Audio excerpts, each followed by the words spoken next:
News broke that royal auditors had allegedly uncovered major financial irregularities tied to Prince Harry and Meghan Markle's Archewell Foundation. Not small errors, not minor oversights. We're talking about millions of dollars reportedly missing, gone without a trace. And the moment the findings were passed along to regulators, the reaction was swift and brutal, an immediate shutdown order. Behind palace gates, the mood was reportedly tense. Buckingham Palace sources say this wasn't just about money. It was about legacy, reputation, and betrayal. Did you see my baby mama dance? I mean, stop it. First of all, can I just tell you, the timing of that, we maybe watched it like 20 times yesterday, and I was like, is that her? Oh my God. Is that Prince Harry there with the fingers and the, I was like, okay. Yeah. Okay. But also, by the way, that wasn't yesterday. No, that was 4 years ago. So it's also a really great reminder that with all the noise or whatever people do, there's still a whole life, a real, authentic, fun life that's happening behind the scenes. I'm just grateful that now, being back on social as well, I have a place where I can share it on my own terms. The royals may be accustomed to scandals, but this was different. It wasn't tabloid gossip or family drama. It was the potential unraveling of a public-facing charity, the very thing Harry and Meghan had clung to as proof of their independence and goodwill after ditching their royal duties. The story gripped the public and split opinion down the middle. Could the Sussexes have truly allowed millions in charitable donations to vanish? Or were they being targeted as part of some deeper feud with the crown? Either way, the headlines were damning. And as the allegations began to spiral, the question was no longer if the Sussex brand would take a hit, but how hard. Everybody says she's a bully. She's very nasty. Not only is she incredibly controlling, but she's a bitch. About the end of every episode, it says, like, the starring, Meghan, Duchess of Sussex. Yes. That's how she's... There's a real delight in being able to be a present parent. And it's a luxury sometimes because we all have to work. We all have a lot of stuff to do. But when you can take a minute to just... Saturday morning. Yeah. Oh my gosh, I worked so hard. Let's talk numbers, because the math alone raises eyebrows. In 2021, Archewell reportedly raked in a staggering $13 million in donations. That kind of funding put them in the upper echelon of celebrity nonprofits. And with that kind of money came expectations, impact, visibility, transparency. But just 1 year later, the bottom fell out. In 2022, the foundation only brought in $2 million. That's not a dip. That's a collapse. A plunge so steep it sent analysts scrambling for answers. What happened to donor confidence? Where did the big money go? Some experts believe it was the result of overexposure and underdelivery. As ever, her new company, the very first thing she said was, look, you know, when I had the TIG, which was her previous lifestyle website, you know, I loved cooking and I loved gardening and being a hostess, and that she basically said I had to keep my light under a bushel at this time because of the royal family. Then we get her show, her Netflix show. Wanting to exploit their royal titles, I think it stinks. And I think what King Charles should do, he should just strip them of the titles. Others suggest donors may have seen signs, subtle or otherwise, that the foundation wasn't what it claimed to be. Was it bad optics? Was it internal mismanagement? Was it a sign of something worse? Either way, this wasn't just an awkward downturn, it was a red flag waving furiously in plain sight. Especially for a brand built on public trust. And if people thought that was the end of the story, they were wrong. Very wrong. The donation crash would have been bad enough on its own. Her creativity being stunted. She says that when, you know, she first, and, you know, as a result of the royal family, she says that when she became a mum, she would have thought that she'd be able to have a baby on her hip and give speeches. But then, you know, the whole drama and the pain and everything that was caused by being part of the royal family. Mornings are as I get the kids off to school. You're making fruit parfait crudité boards? Like, oh my God. whom? She is Harry Sussex. I have no idea. And no, Meghan, no one knew that. Like, why are you correct? But then came the whispers, $6 million, maybe even $10 million, in grants and donations from outside organizations that somehow never made it into Archewell's official reports. Charitable groups like Fidelity Charitable and Tis Best Philanthropy had reportedly issued grants directly to the Archewell Foundation. These were documented on the donor side, publicly recorded. But when investigators looked at Archewell's own filings, crickets. The numbers didn't match. And that's when insiders started using a chilling phrase, the black hole. That's what they called the missing funds. Money that left the hands of donors but never showed up in Archewell's books. Not in tax filings, not in financial statements, not in impact reports. Just gone. Regulators reportedly began digging deeper. Was it a paperwork issue, unreported gifts, or something more calculated? Shell companies and inter-account transfers were mentioned. Even potential pass-through payments to consultants with questionable paper trails. The whole thing started to look less like a mistake and more like a pattern. Even within Buckingham Palace, the silence was said to be deafening. No denials, no clarifications, just escalating concern. And then, just as pressure was building, the Sussexes were hit with a regulatory hammer that no one saw coming. It was the kind of bureaucratic gut punch no one expected. It was, if we're going to use the word betrayal, it's because when I asked him, which is also a really key point in all this, they don't report the news, they create the news. This series, and they'll believe it. They'll believe the smears about Britain and our monarchy, that we're a bunch of bigoted and hateful people. They even blamed Brexit for the racism which apparently was aimed at Meghan Markle, which is just completely absurd. But by far the most sickening part of this show for me was the constant use of Harry's... On May 13th, 2024, the California Attorney General's office dropped a bombshell. Archewell Foundation had been deemed delinquent. Effective immediately, the Sussexes charity was prohibited from soliciting or spending any charitable funds across the state. And the cause? A missing $200 registration fee. Yes, just $200. For a foundation that had handled millions, it was laughably small. But what might have been a simple clerical error exploded into a full-blown crisis. About to, if you excuse the massive book deals, the Silicon Valley startups, the preaching videos about well-being, the podcasts, the speeches, and the major network interviews with everyone from Oprah Winfrey to James Corden. But they've barely been seen or heard at all, have they?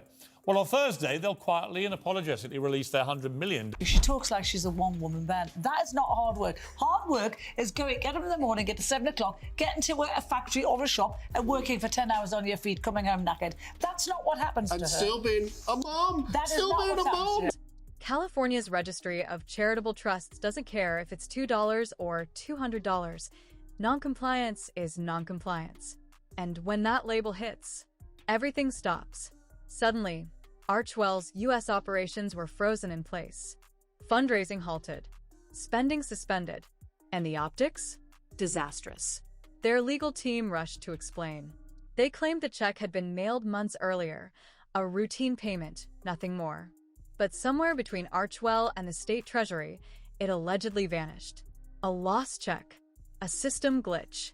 But here's the problem. This wasn't an obscure startup charity with 3 employees and a Gmail account. This was a royal-backed global nonprofit with access to financial advisors, compliance consultants, and corporate accountants. Losing track of a filing fee wasn't just sloppy, it looked downright negligent. To the public, it was a red flag, a signal that maybe the books weren't as tight as they claimed.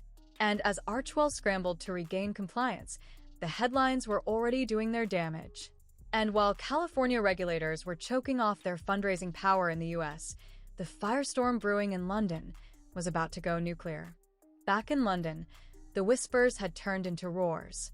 According to multiple insiders, King Charles had finally reached his limit. After months of growing concern over financial murkiness, he allegedly ordered a full-scale audit of Prince Harry and Meghan's foundation activities, specifically targeting Archewell.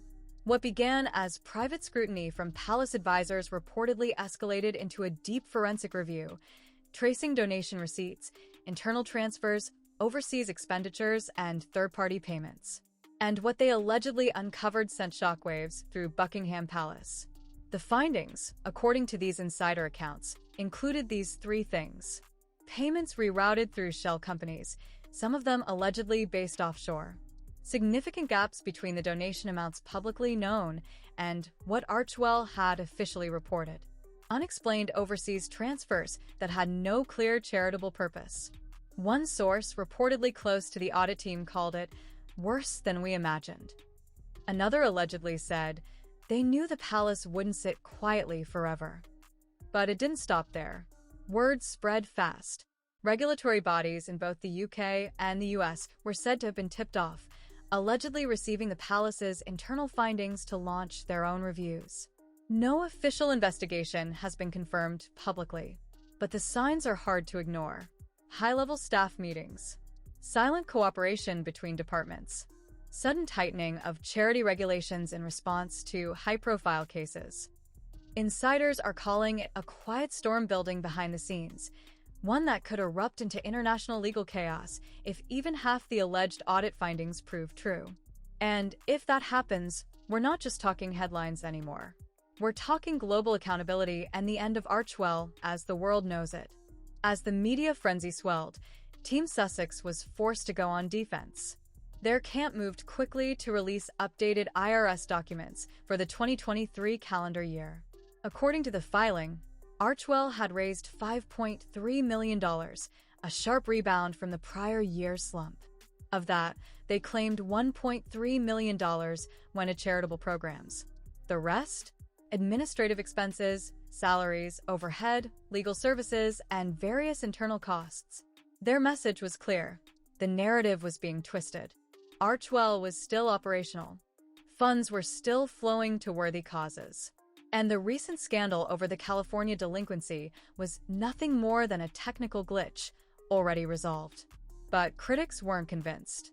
Nonprofit watchdogs quickly pointed out that only 24% of the money raised went to actual charitable work, far below what's typically expected of high-integrity foundations.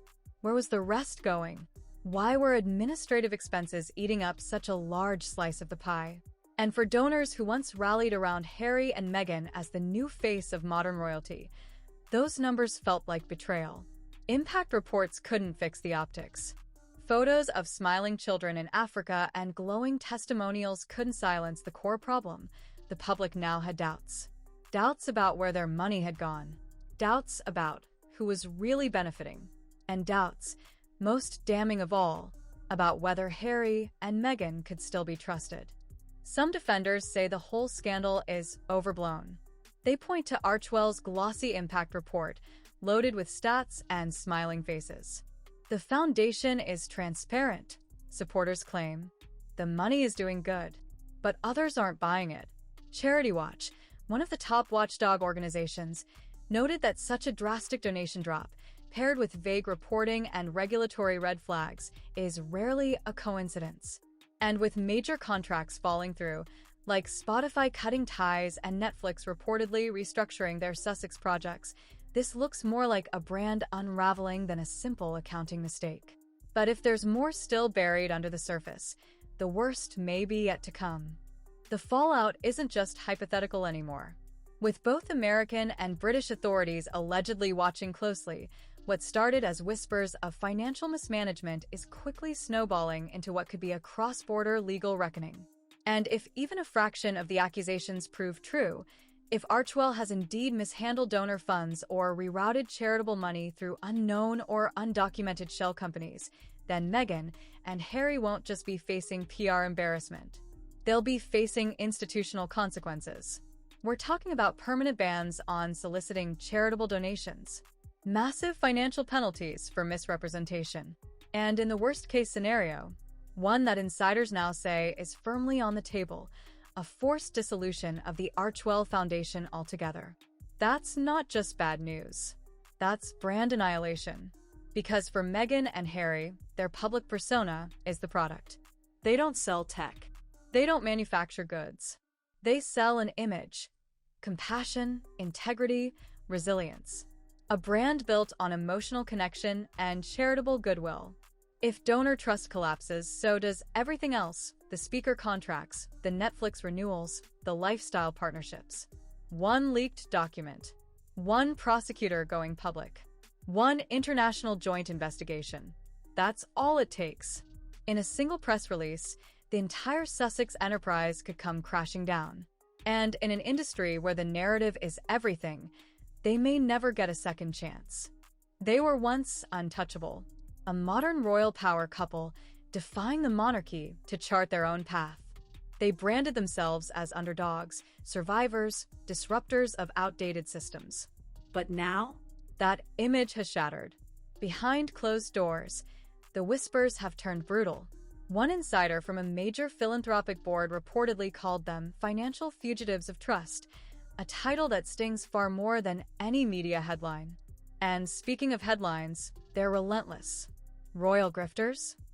Millions vanish under Meghan's watch. Charity scandal rocks Sussex empire. These aren't isolated attacks. This is a media siege, and it's only intensifying. Because public opinion doesn't wait for the full investigation. It doesn't require due process or confirmed indictments. All it takes is one unanswered question, one evasive statement, one financial gap, and the court of public sentiment renders its verdict. And what makes this crisis so dangerous is what's truly at stake. Not just a foundation, not just a headline, but the core identity Meghan and Harry have spent years crafting. They told the world they were building a new legacy, one of honesty, service, and change. They built Archewell as the beating heart of that promise. But if the foundation now stands exposed, what does that say about the rest of the brand? About the couple behind the curtain? If this was all just a performance, if compassion was simply a costume, then it's not just Archewell being dragged to the chopping block. It's everything they are. So where does this end? With a quiet settlement? A full-blown takedown? Or a miraculous redemption arc crafted by PR wizards? Time will tell. But one thing's certain, this scandal has pierced the Sussex armor in ways no tabloid ever could. Millions allegedly missing. A foundation frozen. A royal audit. And a growing cloud that refuses to lift. If Meghan and Harry can't reclaim control of the narrative, and fast, the next headlines won't be about redemption. They'll be about ruin.